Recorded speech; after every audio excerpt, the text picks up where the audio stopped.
How do we get back on the horse?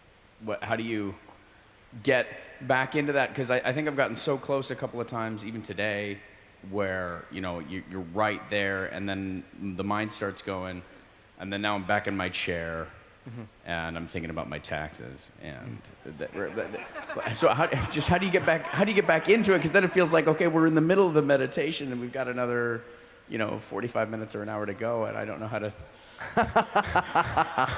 Like, I was so close, and now I don't know how to start again. So that's. You want me to throw you a lifesaver, huh? So how many people has that happened to? How many people have been just cruising along, and all of a sudden, things kind of go the wrong way, and the next thing you know, you're hating the person sitting next to you, and you don't even know them. You're hating life. You want to quit. You hate me. All of that stuff.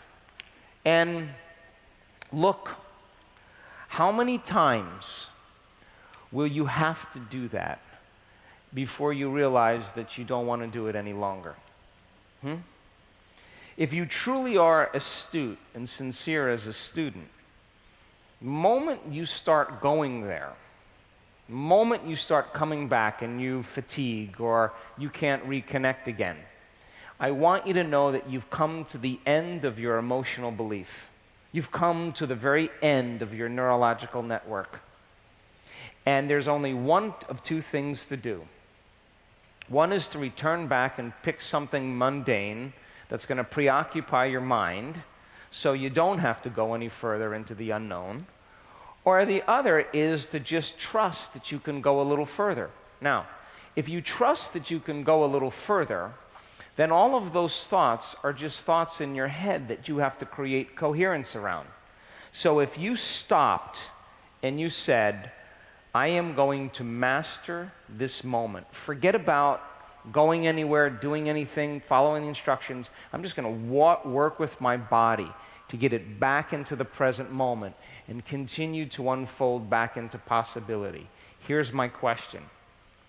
If you turned that battleship around even slightly by executing a will that's greater than that program, and you are in hot pursuit of your own freedom, and your brain and your personality is beating you up. I've had those moments.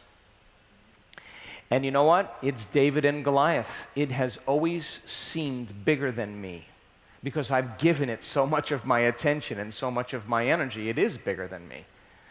But when I no longer pay attention to it, just like not giving my power to it, now I can settle myself back into the present moment, and it's just a thought. And I examine that thought, I look at it, and I become very familiar and conscious of it. And then my brain will say, well, what about this? You did this wrong, it's too late, give up. And then I address that thought. Now here's my question. 45 minutes of doing battle with your personality and continuously choosing love and unfolding deeper into it.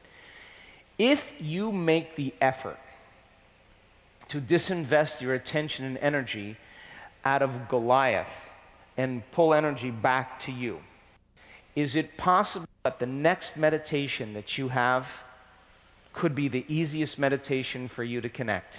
Is it possible?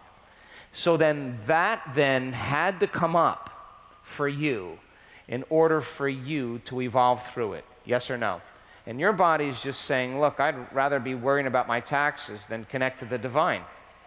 Yes or no? There's a book that was one of my favorite books I ever read. It's called The Red Lion. And The Red Lion is a great story of an initiate that murders a alchemist and drinks the Philosopher's Stone, drinks the Red Lion, the elixir of life that causes immortality. And he wasn't ready to drink this Philosopher's Stone. He wasn't of the right consciousness. And when he drank it, he never forgot any of his lifetimes. And he saw all his demons. And this book is this journey of this soul through different levels of every single lifetime you can imagine that you and I can relate to. And he runs into secret society, and he becomes initiated. And there's a chapter in The Red Lion called The Kill Cure. And I ask my children to read that chapter every year. Every year they have to read that chapter because the initiate sits down in front of a statue, an inanimate statue, and his job is to animate that statue and bring it to life. Are you with me? And for years, he wakes up in the morning, makes his tea, has his breakfast, and then all day, he's putting his life force and his energy into animating this particular statue. And after years, he notices it swallows. And he notices it moving its finger. And the moment he starts to realize that he could take something inanimate and bring it to life, he gives it more of his attention and energy. Are you with me still? Until it is a walking, talking being. Now here's the problem. This walking, talking being is his altered ego. And he doesn't know it. And it is abusive, it is disrespectful, it is controlling, it is arrogant, it is mean-spirited. And every time he reacts to it, it takes a little bit of his energy. And over time, he loses all of his life force because he's got so much attention on this thing. And this creature is saying, come on, hate me.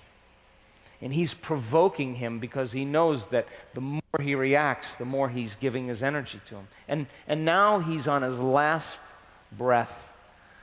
And he has the realization at the very last minute that it was him that brought it to life. And it was the extension of his altered ego. And he makes the decision from that moment on to no longer pay attention to it. And it now is trying everything to get a rise out of him. And he is aware of the initiation. And over time, he keeps his attention off it, and the thing starts to wither. And he takes all of his power back, and he uncreated the very thing that he created, and he no longer had an altered ego afterwards. You understand, yes? You give it power, you give it attention, it gets bigger. If you just know that you got to move through those layers, and it is a journey, and you're doing it right now, and you get on the horse because you make the decision that this is the moment. And when your body gets frustrated and gets emotional and you go in the high beta, that is the defining moment for you to settle your brain and body back down into the present moment and unfold back into possibility. And I have done it tediously for hours. And just when I thought I couldn't go any further and I said, I'm done, you go a little further. And that's when you step into the unknown and it just falls away. And you will say exactly what I say every time it happens. That was so worth it. And now, you don't see it as Goliath anymore. You just see it as a part of you that you used to be that now you have dominion over. You with me? You ready to do it again? All right.